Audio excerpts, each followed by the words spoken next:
আমার সকল দর্শক বন্ধুকে আমার চ্যানেলে স্বাগত জানিয়ে আজকের ভিডিওটি শুরু করছি।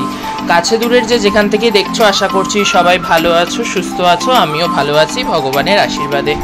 তো বন্ধুরা, সামনেই আসতে চলেছে গুরু পূর্ণিমা। আষাঢ় মাসের শেষের দিকে পূর্ণিমা তিথি দেখে হয় গুরু পূর্ণিমা। গুরু পূর্ণিমা বিশেষত গুরুকে শ্রদ্ধা জানানোর জন্য এবং ঘরের নিত্য ভগবানের জন্য বিশেষ পুজো করা রীতিকেই বলা হয় গুরু পূর্ণিমা। তো আষাঢ় মাসের শেষে যে পূর্ণিমাটা থাকে সেই পূর্ণিমাতেই অনুষ্ঠিত হয় গুরু পূর্ণিমা। তো যাই হোক, এই বছর 2025 সালে আমাদের গুরু পূর্ণিমা পড়েছে হলো বাংলার 25শে আষাঢ় 1432, ইংরাজির 10ই জুলাই 2025 বৃহস্পতিবার।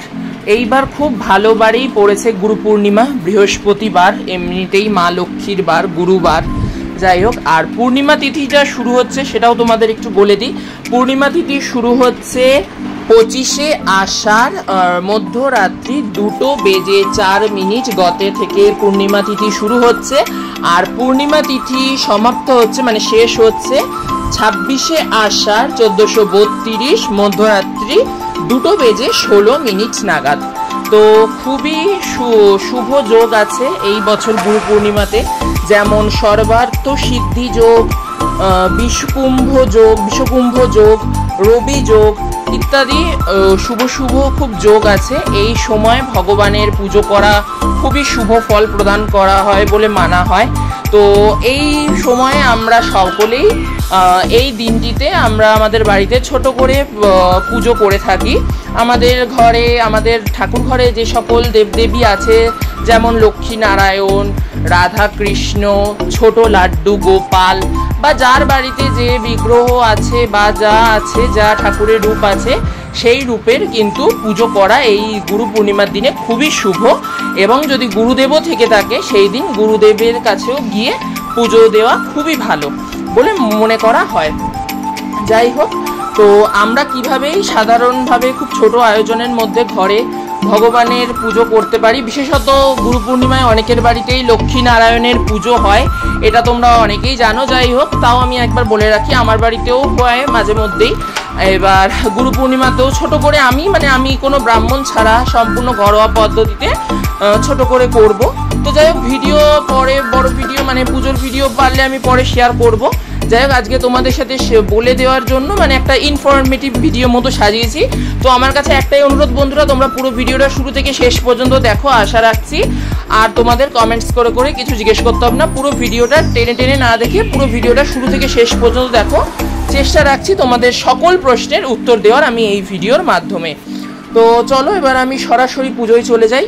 তো সর্বপ্রথম গুরু পূর্ণিমার দিন সকাল সকাল ঘুম থেকে উঠে স্নান করে শুদ্ধ বস্ত্রে ঠাকুর ঘরে চলে আসতে হবে এবং ঠাকুর ঘর ভালো করে পরিষ্কার করে মুছে নিতে হবে।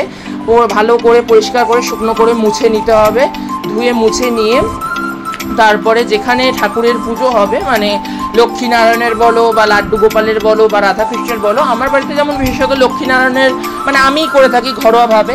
তো পুজো করার আগে সব জায়গাটা সুন্দর করে প্রস্তুত করে নিতে হবে এবং তারপরে পুজো শুরু করার আগে ভগবানকে, ধরো লক্ষ্মী নারায়ণকেই আগে নামিয়ে নিতে হবে এবং পঞ্চামৃত আর সুগন্ধি জল, চন্দন, অগরু, গোলাপ জল, কর্পূরের গুঁড়ো, ফুলের পাপড়ি দিয়ে ভগবানকে পঞ্চামৃতর পর সুগন্ধি জল দিয়ে অভিষেক করিয়ে নিয়ে তারপরে ভগবানকে শুদ্ধ বস্ত্র পরিধান করিয়ে মন্দিরে প্রতিষ্ঠা করতে হবে এবং তারপরে শুরু করতে হবে মূল পূজা। আর পুজো করবার আগে একটা কথাও বলে রাখি, সেদিনটা কিন্তু খুবই ভালো হয় যে আমরা যখন ঠাকুরঘরটা মুছে নেব, একটু আলপনা দিয়ে দিলে খুবই ভালো হয়। আর আলপনাতে অবশ্যই একটা জিনিস মনে রাখতে হবে, মাথায় রাখতে হবে আমাদের, সেটা হলো মা লক্ষ্মীর পদচিহ্ন, মা লক্ষ্মীর পায়ের চিহ্ন একটু আমাদের তুলে ধরতে হবে। যাই হোক, এটা আলপনাটা দিলে আরও ভালো হয়। যাই হোক, আমি যদি পারি তো দিয়ে দেব। আর তার সাথে সাথে এই দিনে মা লক্ষ্মীর পুজো করা খুবই শুভ। মা লক্ষ্মী নারায়ণের পুজো করা খুবই শুভ।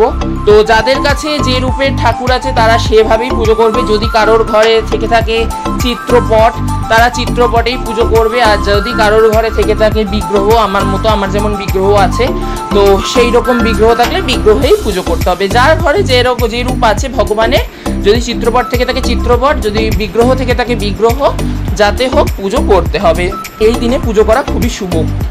আর মনে করা হয় যে এই দিনে যদি ভগবানের নিয়ম মেনে নিষ্ঠা ভরে সরল মনের সরল ভক্তি দিয়ে যদি পুজো করা হয় এবং ভগবানের প্রিয় ফুল ফল দিয়ে ভগবানের পুজো করলে ভগবান সেই সময় ভক্তের মনস্কামনা পূর্ণ করে এবং সংসার থেকে সব কলহ সব চলে যায় এবং সংসারে সুখ শান্তি ও সমৃদ্ধি আবারও আগের মতো ফিরে আসে। গুরু পূর্ণিমাকে আবার অনেকে আষাঢ়ী পূর্ণিমা বলেও খ্যাত হিসাবে পরিচিত কিন্তু এই গুরু পূর্ণিমা। তার কারণ আষাঢ় মাসের শেষের দিকে এই পূর্ণিমা পড়ে, তো সেই জন্য অনেকে গুরু পূর্ণিমাও বলে থাকে, আবার অনেকে আষাঢ়ী পূর্ণিমাও বলে থাকে। যাই হোক, তো ভগবানের তো বললামই আমি পঞ্চামৃত দিয়ে পঞ্চামৃত এবং সুগন্ধি জল দিয়ে অভিষেক করার পর ভগবানের এবার সম্পূর্ণ পুজো শুরু করে দিতে হবে শুদ্ধ বস্ত্র পরিয়ে। আর আরও কতগুলো কথা বলে দিচ্ছি আমি।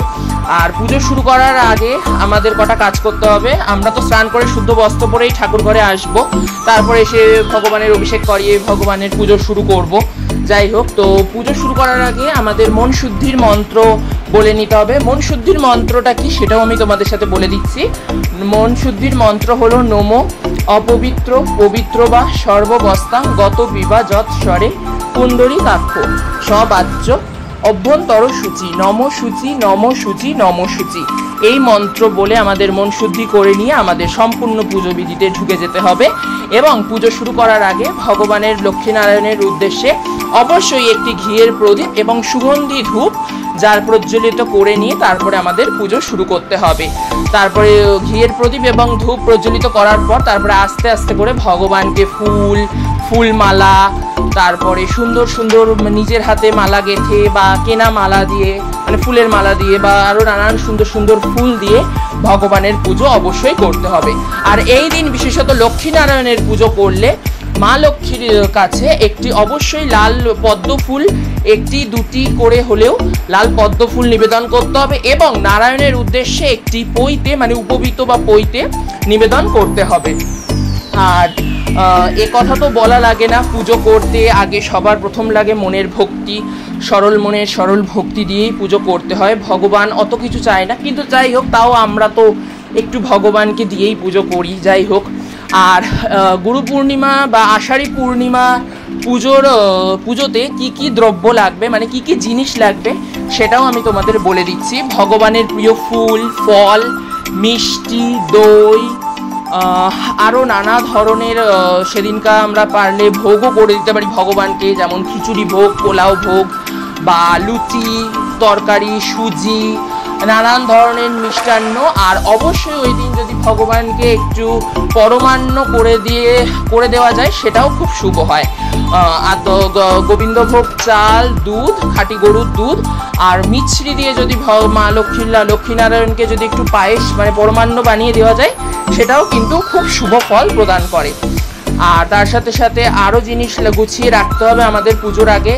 ফুল, বেলপাতা, তুলসী পাতা, মালা, পদ্ম, দূর্বা, আরও নানান ধরনের ফুল যা যা লাগে আর কি, সেগুলো সব নিয়ে বসতে হবে। আর আরতির জন্য আমাদের রাখতে হবে হলো ঘিয়ের প্রদীপ, সুগন্ধি ধূপ তো প্রথমে আমরা প্রজ্বলিত করেই নেব। আর তার সাথে সাথে লাগবে পঞ্চপ্রদীপ, কর্পূর, ধুনো, জলশঙ্খ, চামর ইত্যাদি দিয়ে ভগবানের আরতি করতে হবে সবার শেষে। আর ভগবানের উদ্দেশ্যে পুষ্পাঞ্জলিও দিতে হবে। তো পুষ্পাঞ্জলির মন্ত্রটাও আমি বলে দিচ্ছি তোমাদের সাথে, তো তোমাদের মানে ভয়েস ওভারই পুরোটা বলে দিচ্ছি, তো তোমরা শুনে নাও। আর আমি এটার মানে রাইটিং করে দিচ্ছি, মানে ওই সিসি করে রাইটিংটা করে দিচ্ছি যাতে তোমাদের মানে স্ক্রিনে যাতে সুবিধা হয় দেখতে, স্ক্রিনে তোমাদের যাতে মন্ত্রটা দেখতে পারো। যাই হোক, এবার পুষ্পাঞ্জলি মন্ত্রটা বলে দিচ্ছি, তো তোমরা শুনে নাও। সবার প্রথমে পুষ্পাঞ্জলি দেওয়ার আগে আমাদের কিন্তু যখন আমরা যদি ঘট পেতে পুজো করি বা ঘট ছাড়া পুজো করি, যে দুভাবেই পুজো করা যাবে, ঘট পেতেও করা যাবে, ঘট না পেতেও করা যাবে। কিন্তু পুষ্পাঞ্জলি দেওয়ার আগে ঘটটা যদি আমরা পেতে নিই, ঘট পাতা নিয়ম হলো জলপূর্ণ ঘট নিতে হবে, পেতল বা তামার ঘট নিতে হবে।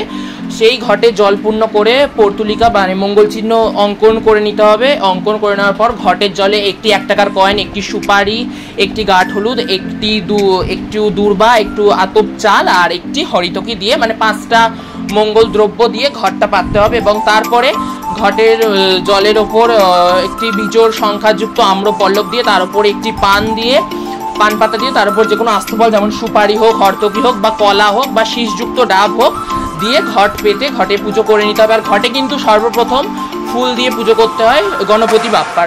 তো গণপতি বাপ্পার নামে আগে সর্বপ্রথম পুজো করে নিতে হবে। তারপরে মা লক্ষ্মী, নারায়ণের এবং পঞ্চদেবতার সকল দেবদেবীর উদ্দেশ্যে ঘটে কিন্তু ফুল নিবেদন করতে হয়। তো এবার পুষ্পাঞ্জলি মন্ত্রটি আমি বলে দিই। সর্বপ্রথম আমরা শ্রী নারায়ণের নামে পুষ্পাঞ্জলি দেব, নারায়ণের নামে। আর আমরা কিন্তু পুষ্পাঞ্জলি মন্ত্রটা আমি একবার এখানে উচ্চারণ করব। আর তোমরা কিন্তু ফুল, দূর্বা, তুলসী পাতা, নারায়ণের নামে দিলে ফুল, তুলসী পাতা, আর মা লক্ষ্মীর নামে ফুল, বেলপাতা, দূর্বা দিয়ে পুষ্পাঞ্জলি দিতে হবে। তো এগুলো কিন্তু আমি একবার করে মন্ত্রটাও বলে দিচ্ছি। আর তোমাদের কিন্তু এটা কিন্তু 3বার করে ফুল, তুলসী পাতা, ফুল, বেলপাতা নিয়ে মানে মা লক্ষ্মীর নামে হলে, বাবা নারায়ণের নামে হলে তোমাদের এভাবে কিন্তু পুষ্পাঞ্জলি দিতে হবে 3বার করে অন্তত। তার কারণ পুষ্পাঞ্জলি ছাড়া কিন্তু কোনো পুজোই সম্পূর্ণ হয় না, সম্পূর্ণতা পায় না। তো সেই জন্য এইভাবেই দিতে হবে। তো সর্বপ্রথম নারায়ণের নামে যখন আমরা পুষ্পাঞ্জলি মন্ত্র বলবো, সেই মন্ত্রটি হলো ওং নমো ভগবতে বাসুদেবায়া। এই মন্ত্র বলে আমরা নারায়ণের নামে পুষ্পাঞ্জলি দেব 3বার। আর এবার মা লক্ষ্মীর নামে যখন পুষ্পাঞ্জলি দেব তখন সেই মন্ত্রটি হলো ওং নমস্তে সর্বদেবনাং বরদাসী হরিপ্রিয়ে জাগতি স্তনং প্রপন্নানাং শামে ভুয়ার্ত দর্শনাথ ওং শ্রী লক্ষ্মী দেব্যই নম। এই বলে 3বার ফুল, বেলপাতা, দূর্বা দিয়ে মা লক্ষ্মীর চরণে পুষ্পাঞ্জলি দিতে হবে। এবং সবার শেষে প্রণাম মন্ত্র পাঠ করে নিতে হবে। আর আমরা যেহেতু লক্ষ্মীনারায়ণের একসাথে পুজো করছি, তো সেহেতু আমরা লক্ষ্মীনারায়ণের সূত্রে একত্রেই প্রণাম মন্ত্র বলবো। প্রণাম মন্ত্রটি হলো ওং রিং রিং লক্ষ্মী বাসুদেবায় নম। ওং রিং রিং লক্ষ্মী বাসুদেবায় নমঃ। এই বলে পুষ্পাঞ্জলি দিয়ে আমাদের পুজো প্রায় অর্ধেক কমপ্লিট হবে। এরপর আমাদের ভগবানের উদ্দেশ্যে যা যা নৈবেদ্য সাজিয়ে রেখেছিলাম সেই সকল নৈবেদ্য দিয়ে ভগবানকে পুজো দিতে হবে। আর নৈবেদ্যের মধ্যে পঞ্চদেবতার উদ্দেশ্যে নৈবেদ্য চালকলার নৈবেদ্য রাখতে হবে, চালকলা, বাতাসা। আর ভগবানের উদ্দেশ্যে মিষ্টি, ফল, নানান রকমের চিড়ে, বাতাসা, মা লক্ষ্মীর যেহেতু এগুলো পছন্দ, চিড়ে, বাতাসা, নাড়ু, মুরগি এগুলো দিয়ে ভগবানকে ভোগ চড়াতে হবে। এবং সবার শেষে ধূপ, প্রদীপ, পঞ্চপ্রদীপ, কর্পূর, ধুনো, চামড় এইগুলো দিয়ে ভগবানের কাছে আরতি করতে হবে। তো যাই হোক বন্ধুরা, এই ছিল আমার আজকের ভিডিওটি ভালো লেগে থাকলে লাইক এবং শেয়ার করে দেওয়ার জন্য অনুরোধ করছি। যারা আমার পুরনো বন্ধু তারা এভাবে আমার পাশে থেকো এবং সাথে থেকো। যারা আমার নতুন বন্ধু প্লিজ চ্যানেলটিকে সাবস্ক্রাইব করে আমার বন্ধু হয়ে আমার পাশে থেকো। আর অবশ্যই জানিও আমার আজকের এই গুরু পূর্ণিমাকে নিয়ে এই ইনফরমেটিভ ভিডিওটি, মানে আজকের এই ভিডিওটি, লক্ষ্মীনারায়ণ পুজোর ভিডিওটি তোমাদের কেমন লাগলো অবশ্যই কমেন্ট করে জানিও। সকলে ভালো থেকো, সুস্থ থেকো। আবারও দেখা হবে তোমাদের সাথে খুব শিগগিরই নতুন ভিডিও নিয়ে।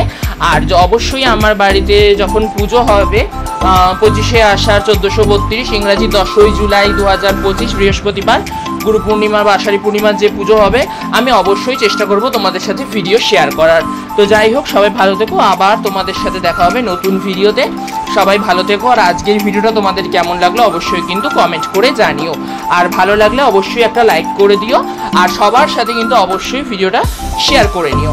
তো যাই হোক, সকলে ভালো থেকো, সুস্থ থেকো। আবারও দেখা হবে খুব শিগগিরই তোমাদের সাথে আরও নতুন নতুন ভিডিও নিয়ে। জয় মা লক্ষ্মী, জয় নারায়ণ।